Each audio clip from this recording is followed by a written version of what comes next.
يقرؤون كتاب الله ويضربون بعضه ببعض، فحذرنا منهم النبي صلى الله عليه وآله وسلم فيما أخرجه ابن حبان في صحيحه.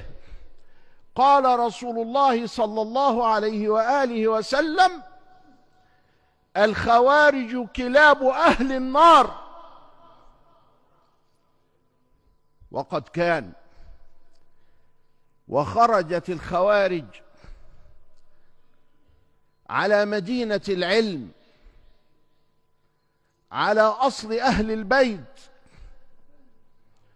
علي ابن أبي طالب رضي الله تعالى عنه وكرم الله وجهه، والنبي صلى الله عليه وسلم يقول فيه: أنا مدينة العلم وعلي بابها.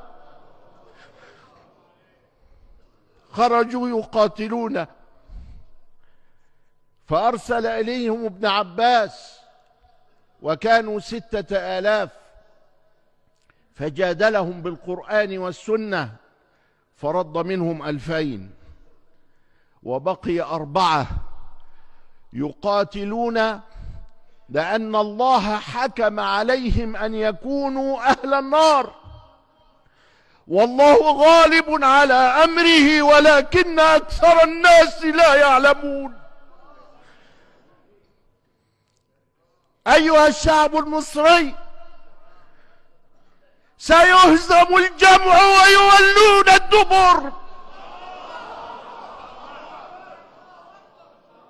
سينصر الله هذا الشعب لحبه لأهل بيت رسول الله صلى الله عليه وسلم.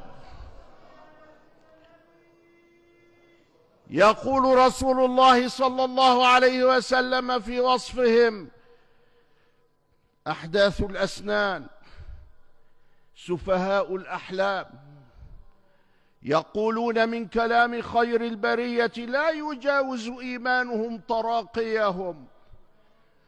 طوبى لمن قتلهم وقتلوه، من قتلهم كان أولى بالله منهم.